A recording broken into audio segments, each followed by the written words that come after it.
Hello, everyone. Today I have a very exciting guest on my podcast. His name is Michael, and Michael is a TikTok expert. Now, he got highly recommended by a few different people when I posted on Facebook that we need a podcast or an expert in TikTok. So, Michael has been doing TikTok for a number of years, and he's pretty good at it. And today we're going to dive into TikTok. What is TikTok? If you don't know what TikTok is, and how you can get maybe on TikTok, and also, most importantly, how you can grow your TikTok organically without it being ads. Hi, Michael. How are you doing? Pretty good. Thank you for having me. I'm really, really excited. I know we talked about it on a Facebook Messenger real quick, and we're like, okay, we got to do this. There's a good synergy here. So yeah, happy to be here. Hopefully I can answer some questions, give some value, and yeah, see where the conversation takes us.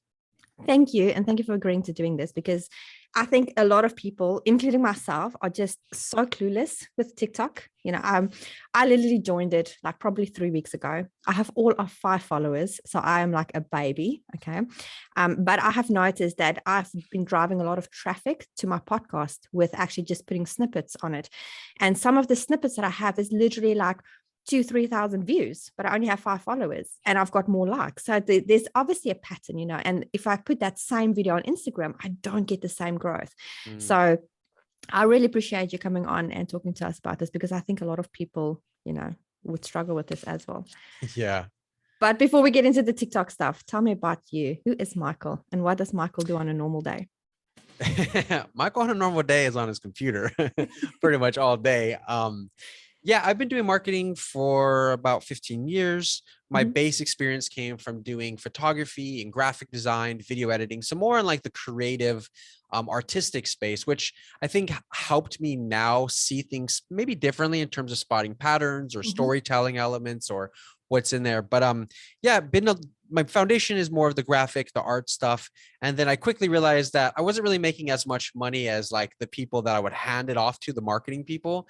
And then I would look at them and I'm like, that's my design, but now they're making this much and having this much impact. So then I got more into like, okay, what am I supposed to do with, let's say, this flyer, or at the time, like this website? Like, what's the real mechanics I need to understand? And that's how I got more into marketing and advertising. And then just getting a little bit more creative. I think one thing I've always tried to do is try to be very curious about a platform and not really judge it too much. More of just like, if people are talking about it, I need to take my personal feelings out of it. Like, for example, NFTs, I don't really care. I think it's like whatever, but I'm like, if there's something happening here. Yeah. So I've always tried to force myself to go into it. So jumped on TikTok in 2018 when it was called Musical.ly, started doing some campaigns because we had a younger demographic for our client. And we're like, oh, hey, the young audience is here. Let's partner with influencers.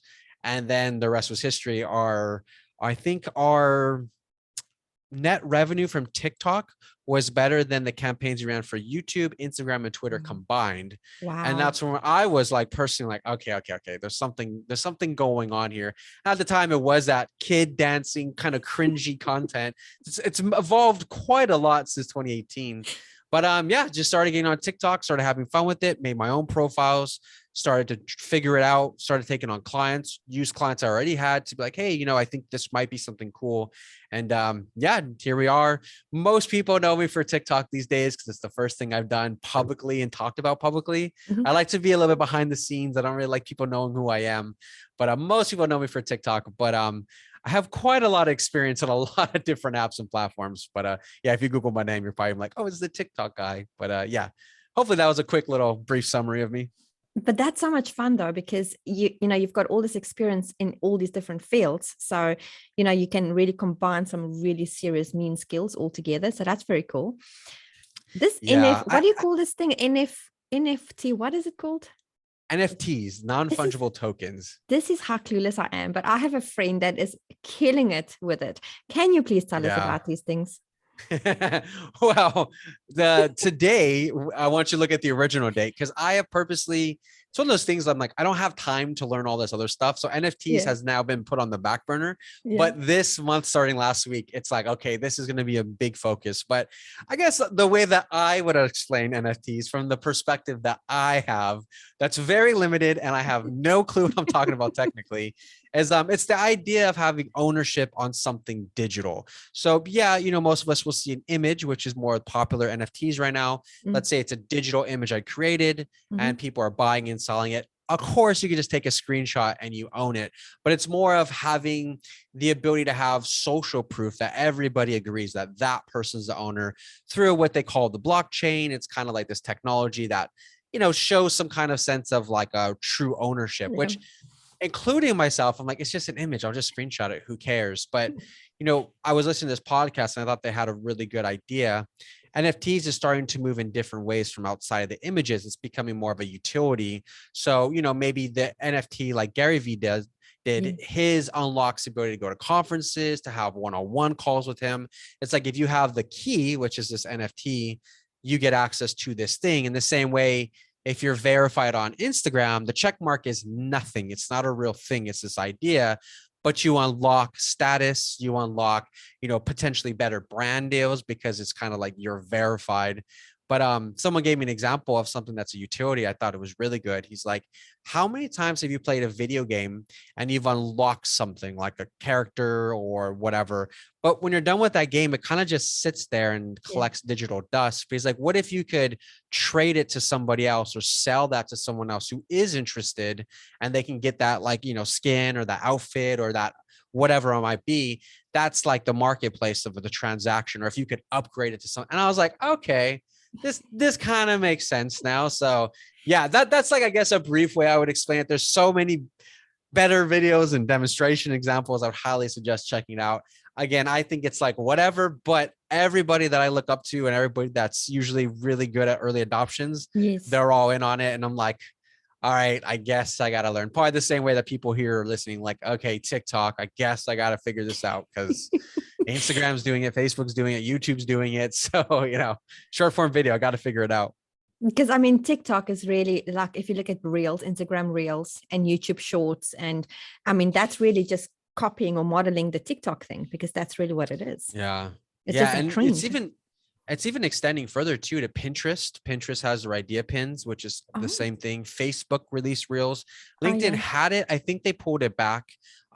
More recently, which I find really interesting, is that Netflix is coming out with their own version of TikTok, which sounds bizarre, but the idea that they're testing is that there's a separate feed where you could see trailers or you could see little moments of it. So let's say I watched, trying to think of a movie like The Lion King, for example, that it might start to suggest little clips the same way that it does on TikTok or YouTube, where you might see a little, you're like, oh, I love this scene. It's 30 seconds. I love when this happens.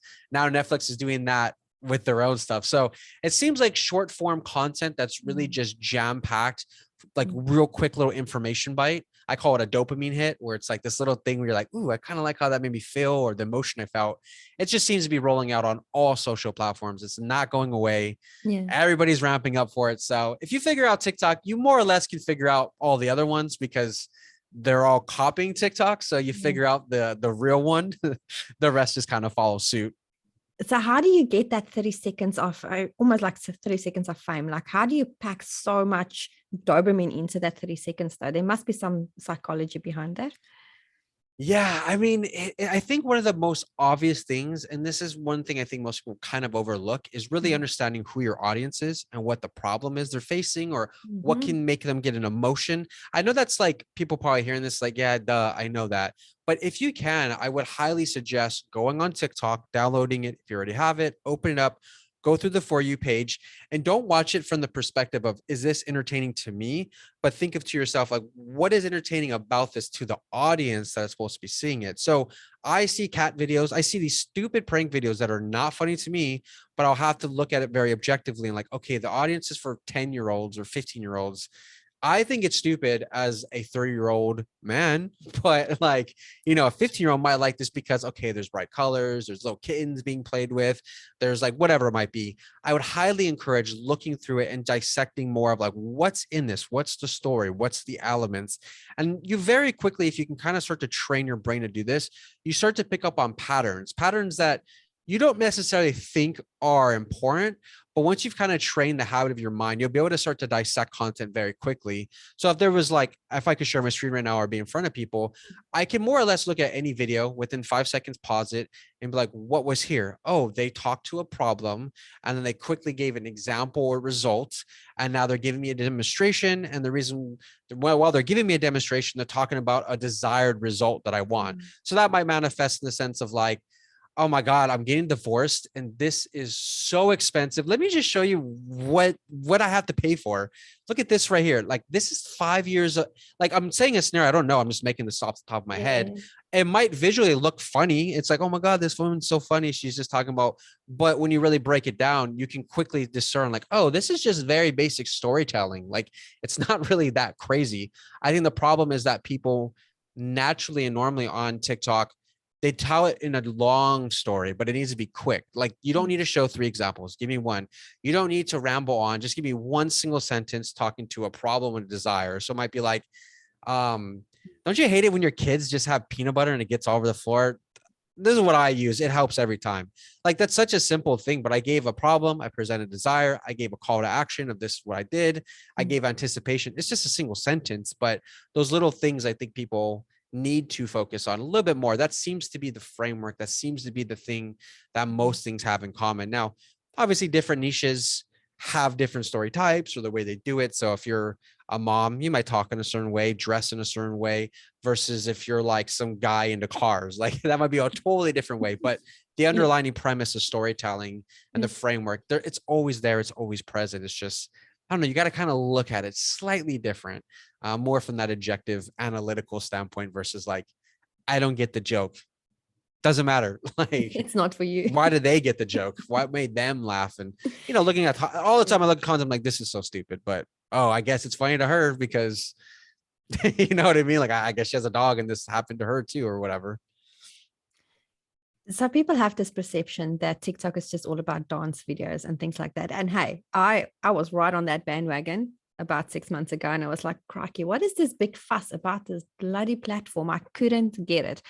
And then I went on it and I was like, oh, I see it now.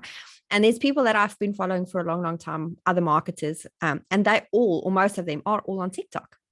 And they're using TikTok for business. You know, they literally doing like, and you should know Rachel, big marketer. She's also big in the ClickFunnels community. So she's on there and I like to follow her videos because she's got short snippets of just really great content. So TikTok for business, I think, has been exploding in the last, I don't know how many, maybe a year or two. I don't know how this is. Yeah, I would say, but I think it got more people's attention mid 2020. Yeah, around when like the pandemic started happening and people were like, what's this app? My dad including hated the app, made fun of it. And then within about a week, that's his #1 app. I just talked to him last week and I asked him, you know, what does your normal day look like? And we looked at his phone. TikTok is about an hour and a half.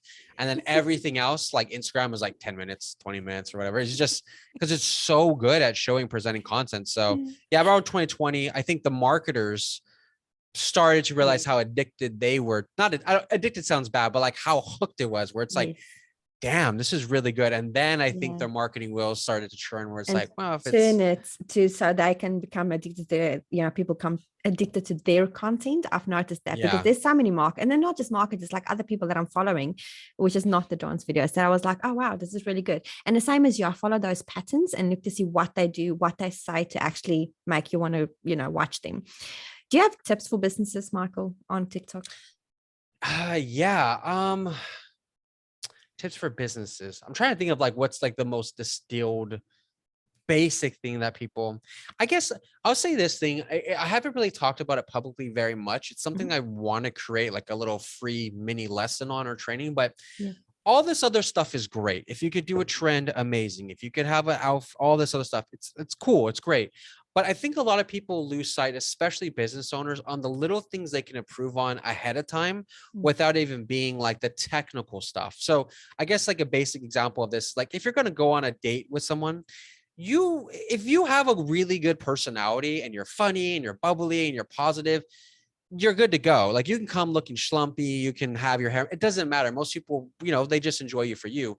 But on the opposite, if you have a really shit personality and you're rude, but you have a nice watch and nice clone, it doesn't really matter because the core fundamental pillar of who you are, it's not really that well. So I use that as this example where if you can get really good at copywriting, if you can get really good at storytelling, and if you can get really good at like nonverbal cues, things that people can pick up on, your videos will just tend to naturally do good. And if you could add all that other stuff on, if I show up with a nice watch, I smell nice, I got a haircut, it just adds to a more likelihood like, oh, he's handsome, oh, he's charming. But you know what I mean? If you don't have that core thing. So I would say maybe one thing to think about is looking at these TikTok videos and also planning. And, you know, especially for businesses, it's going to come down to more educational. Yeah, you could do the trends, be fun. You can do all that stuff. It's great.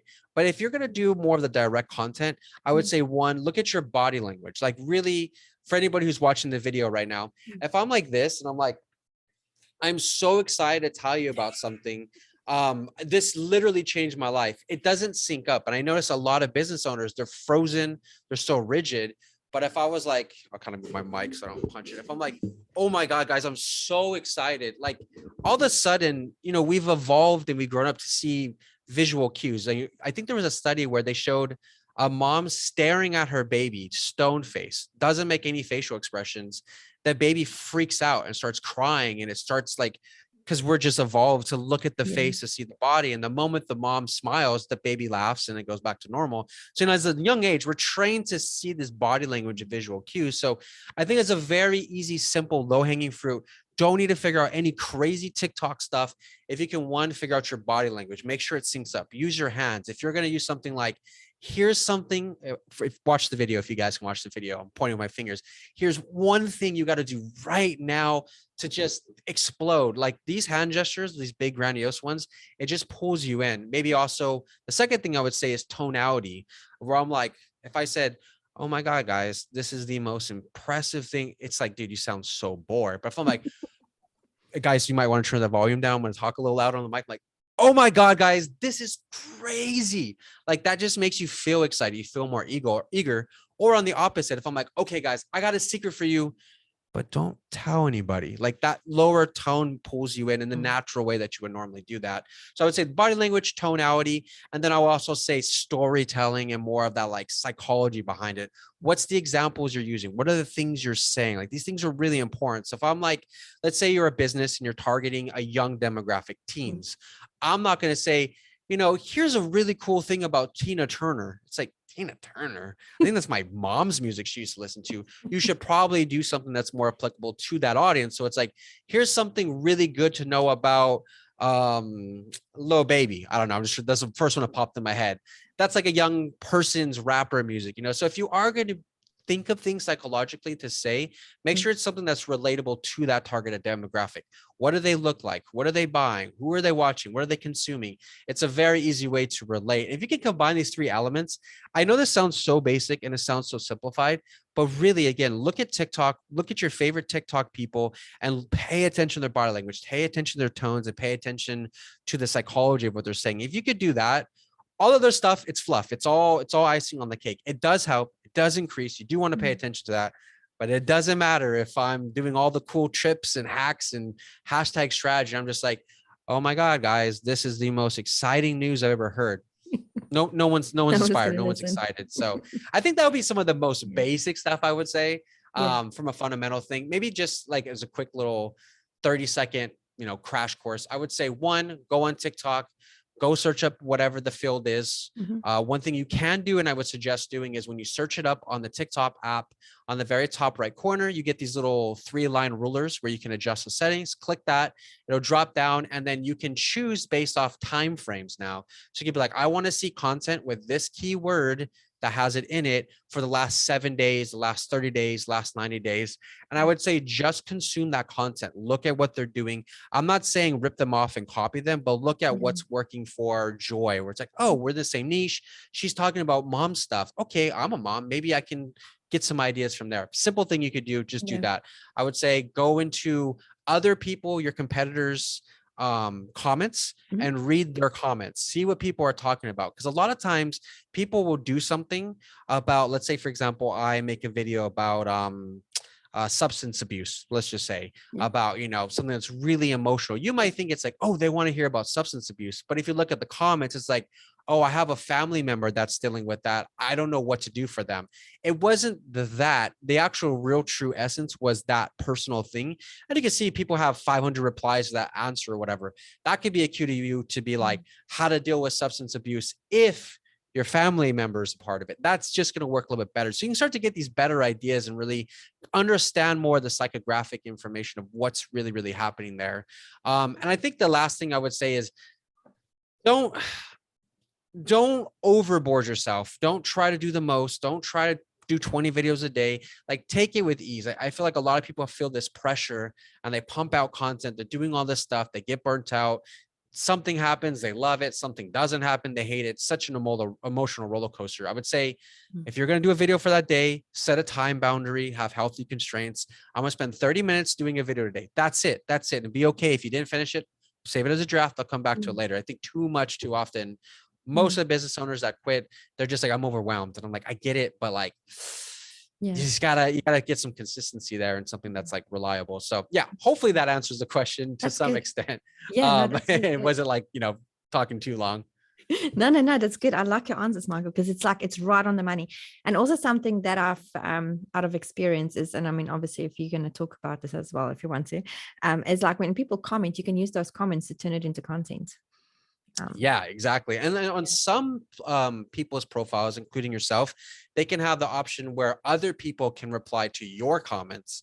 So you might be able to go to somebody else's page and take their comment and reply to it, even if it's not on your video. Now, the downside technically is if you do that, technically, if your video goes viral, all that traffic's going to be going back to them versus you, because most people are gonna be like, well, what are they talking about? They're going to click that comment, then it takes them back to that person's profile. So, I'm not saying you shouldn't share the wealth. They might have helped you go viral. So, hey, I'll help you go viral in return. But at the same time, just thinking strategy wise, we're like, well, I'm also a lawyer, and that was a lawyer's page, and they're all going to the lawyer. Like, I need the traffic for me. But yeah, and that's a very simple, easy thing to do. It's nothing too crazy. I like that. So this season 9 of my podcast is about the experts like yourself in TikTok, but we also dive a little bit in behind the scenes on like what makes people successful. And one of the things, I've interviewed probably close to 70 people, probably close to 80 people now on my podcast in the last couple of years. And one thing that is very like a thing is focus and goals. Hence the fact that I've got them behind me. Is there a certain way, Michael, that you set goals to achieve them? That's a really good question. I try to generally work backwards. So I'll think about what it is I'm trying to achieve. So for example, like, want to be the president. I don't want to be the president. We'll use that as an example. Then I just kind of work backwards. Possibly. I seen this recent blog post. It was showing presidents before they were presidents and after they were done, and the way they aged. It was pretty insane. Where I'm like, oh my God, it looks like they put 10 years in 4 years just from the stress of it. So I don't know if I want to be president in that sense, but yeah, I try to work backwards. So I see I want to be president, and then I think, okay, what would I have to do before that? I have to become on Congress. Then I got to do that. And I think when I'm able to do that, once I work back to the point where I'm now, I almost feel like, oh, I just literally created the timeline. Now I just need to follow it. So I kind of have the roadmap for the most part. Generally speaking, I just try to keep it simple like that in terms of goals. I try to pivot. I try to make sure that I'm open to changes. So I'm not just so regimented where it's like, I want to be president. If like, let's say I have a criminal record where it's like, okay, well, maybe not president. Maybe you need to do something else that might be similar. I'm not saying, you should give up on your dreams or whatever, but sometimes, things come in a way where you recognize and you grow and like, it's actually not for me. It's like I did a YouTube channel, quickly realized I don't really want to do YouTube videos. It wasn't the way I like to create and communicate. And then I pivoted more towards like, creating more of the audio format versus the video format. But yeah, that's generally speaking the way that I create and set my goals. I know it sounds so boring and so mundane.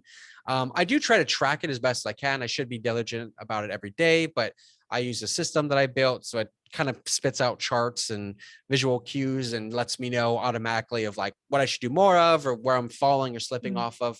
That does help in terms of accountability. One thing I'll say is this. It's something I tried this last year and it worked so well for me. I am hyper competitive. I will notice I don't care about something, but if someone else is interested and I regard myself a little bit better or they're better than me, I'm so aggressive, or not aggressive, sorry. I'm so like hyper competitive. I'm like, I got to do it. I got to compete.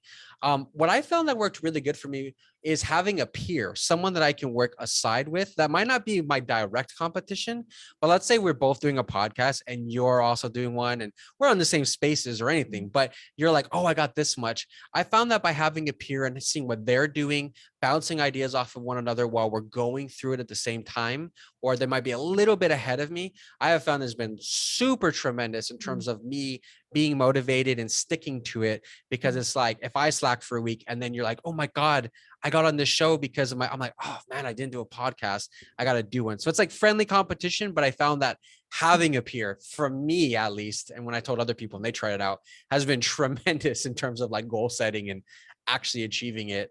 Yeah, I know my answer is a little bit boring though. No, Like I'm that's sure good. most people have like It's cool systems and it's no, it's good. I like it. And it's that accountability buddy, right? You need that yeah. accountability buddy. Yeah, exactly. Yeah. Yeah, it's for me, it's fun. I noticed that I've been way more productive and maybe even more driven to some extent where I'm like, I can't lose. Maybe that's not for everybody, obviously, like not everybody's competitive, but if maybe you find yourself being a little competitive, that might help you out or maybe worth trying out. Yeah, I completely relate with that. I've got a few different accountability bodies and a few different things that I do. So business and personal. So I completely, and I am very competitive too. And I was like, you are not going to kick my butt on this.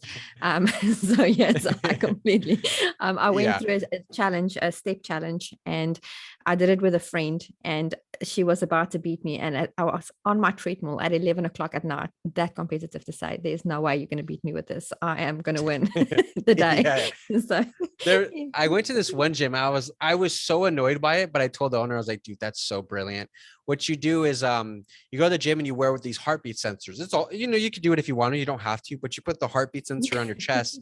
And what it does is all the screens around you, it shows where you're at and where you're competing with other people. So for that hour workout session, who was number one, how many times I went, and every single time I will look at people around me when it was like the last like burnt, like the last sprint, and I'll look up, I'm like, I gotta go just so I would be number one. But it was smart because for people like me, I was like, okay, I'm gonna do a little bit more. But I was like, it's so gamified. It totally had me going that extra mile. Gamify is quite a big thing at the moment, right? I see a lot of people, they gamify their Zoom rooms and they gamify like basically their content. Is that something that you get into? Oh yeah. I'm super into it. I did a call today earlier this morning consulting for TikTok, and I was just showing him how you can add extra elements into the video that gives people more of a reason to comment. So like, for example, let's say there's a video of you and you're just in a white wall background room, just boring, nothing. I'm just going to comment about you. But let's say now I added a funny picture in the background. Now I could talk about the picture. Let's say I put you in where there's like a tank behind you or a boat or something. There's like another, you keep adding these stacks on top of it. But the idea, gamifying it, is that when you create a TikTok video, how many things can you add where it gives people an incentive and reason to want to comment about without it being obstructive to the actual video? So like for you, for example, what I'm looking at right now, like you on camera, like if you had a bow tie, that's just, I'm not saying you should wear a bow tie, but now that's one reason. Why do you wear a bow tie? If you had like a really nice jacket on, it like, oh, I love your jacket. Like you just give these extra reasons, but it gamifies engagement, it gamifies comments. It does all this gamification methods. So yeah, 100%. I'm very much so in favor of gamifying as much as possible. It's quite a fascinating concept for me because I haven't really explored it much, but I know of a few people that are doing really well with their content because they do exactly that. They just put little elements in place and they make it fun and they get people to engage on that content, because it's almost like to a border, like a competitive thing as well when you gamify. It's quite fun. Totally. Yeah, I like that. Are you a focused type person, Michael? Do you struggle to focus or are you very focused? I do struggle to focus when I don't care about the thing. So if it's something I have to do, I do notice my attention kind of dwindles a little bit, or it's a little bit, it's easier to like hey, do you want to go? Yep. Versus like, no, just don't bother me. I notice when I haven't eaten till like 6 p.m., that's when I know I'm really into the project. But if I've noticed I've eaten all the meals I'm supposed to, it's kind of like, okay, you're a little bit bored. Because of that, I try to only take on projects that I actually care about. I have noticed, and I do try to pay attention to my natural tendencies of what works best for me, where I notice if I have to, let's say, write copy, or I need to write big, long emails, I can't do that at night. My brain is just, it's not really optimized. So I do that for the beginning of the day, but more of this creative stuff where it's more like strategizing or working with data and reading charts, where it's like I can just let my mind kind of explore. That's generally when I work at night. I think that's helped me in terms of my focus, because I might have been doing the opposite where I'm like, right, you're supposed to write something and it's like 2 o'clock in the morning. I'm like, dude, I'm tired. I want to go to bed. Yeah. But yeah, sometimes, I've been known to have focus come in and out here and there where I'm like, pay attention, Michael. It's fine. We got this. Yeah, as entrepreneurs, we struggle to focus sometimes. So, like, I know that's my biggest problem sometimes as well. Yeah. It's probably just something I think, in my opinion, to pay attention to. It's worth That's like true. not maybe Yeah. being negative about it, but like how I did, I was like, why do I feel this way? And then I would kind of think about it. I'm like, I don't like doing that stuff at night. So sometimes I'll have team meetings and I'm just like, hey, if it's something where we're having a meeting at nighttime and you need me to be creative in this certain way, no, like save it for the daytime, because I'm gonna like have a healthy boundary and just let you guys know, like, I don't want to do that. Like, unless it's emergency, obviously. If it's an emergency, then, you got to do what you got to do. But for the most part, I think being aware and cognitive of like who you actually are as a person, probably, it's best. 100%. If somebody's sitting on the fence, they haven't started their business or they're stuck, what advice would you have for somebody like that? Ooh, that's a good question. Best advice. And have they ever had like, are they more normally like a 9 to 5 kind of person? Now they're stepping into their own. Yeah.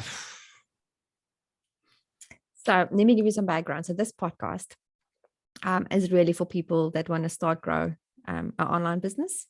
And most of the audience is people that they just haven't decided yet. They're still on the fence, or there's people that have started, they had a great business, but it failed, so they're kind of like, is this entrepreneurial journey really for me?